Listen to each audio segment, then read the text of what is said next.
Hello adventurers, welcome back to Clark Adventures. Today a little bit different video for you.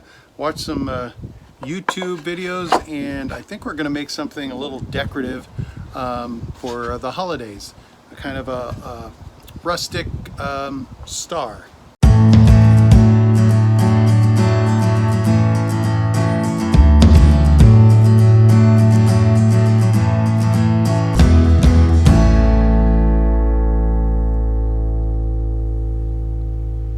And already grabbed some junky pallet wood from work, and already took out the nails, and they're in pretty bad shape, along splits, but I think I can get enough pieces to build one, and we'll just cut off the bad pieces and see where we're going. We're going to start on the miter saw, cutting a 45, and just cut a bunch of pieces, hopefully the same size.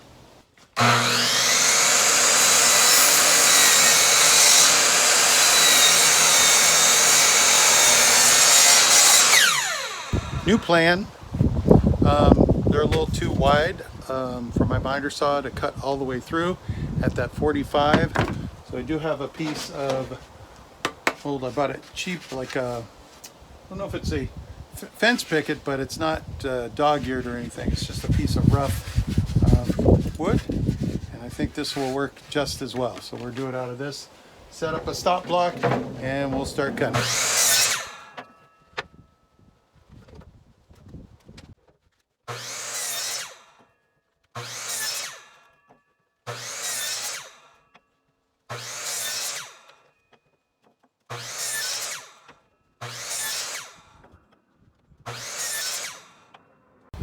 So even this was almost too wide, so I will have to sand off the small edges. But if you flip them and put them together, short side to short side,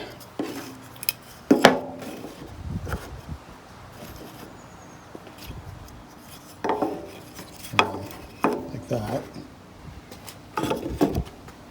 you see you get this kind of star pattern, and we can glue them. We'll paint them to distress them and glue them together in the back, or glue them the sides together, and then we'll put a piece of wood. I have some scrap plywood I did leftover from cutouts from a project I did, making a whole bunch of decorations for a group my wife and I belong to. And if I can square those up, and I can make something to attach, and it'll hold them all together. But first we'll get to sanding.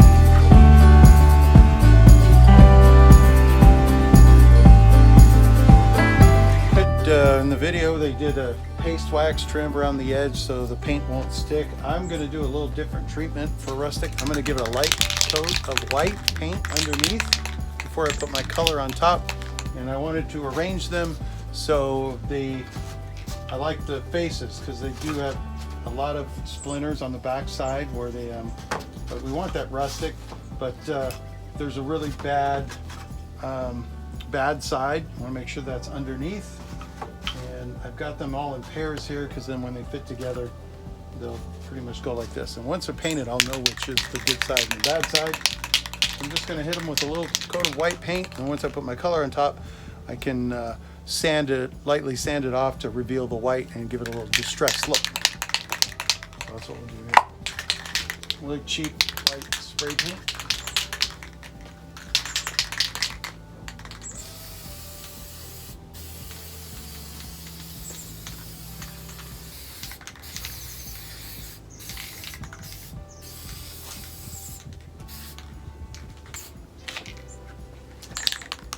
And of course you want to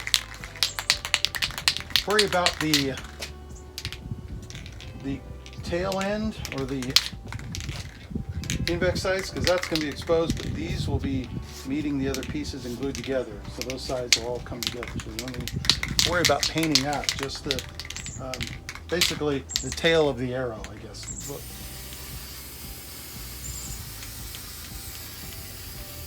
And again, this is just going to be underneath, so you don't have to have super great coverage. You just want this enough white to be exposed when you sand off the color.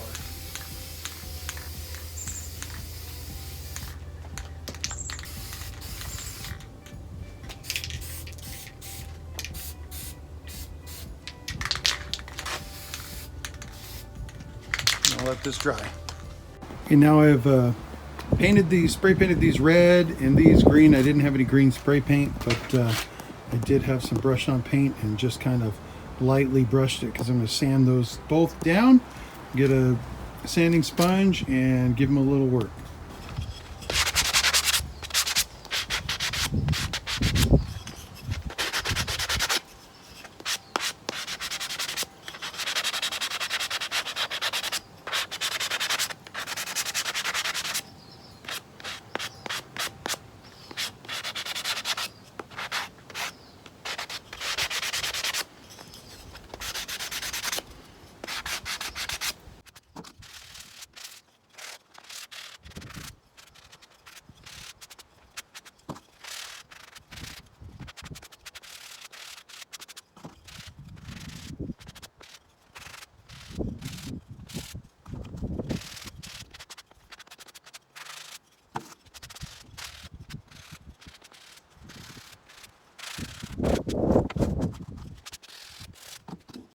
Okay, now that I got them sanded and a little distressed, I'm going to glue them together in pairs and clamp them up while they dry.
So there you have it, a barn star. This one holiday themed, but you could do them in any color style you like. Attach them to a stake, or you could hang them in the house with a picture hanger on the back. A quick and easy, inexpensive decoration for the holidays or any time of year. You can get one of these or make about 5 of these out of one 6-foot fence board. You could even just use some scrap lumber or even pallet wood to put one of these together. Very inexpensive decor item and pretty simple to make. Thanks for watching this crafty adventure from Clark Adventures. We'll talk to you next time.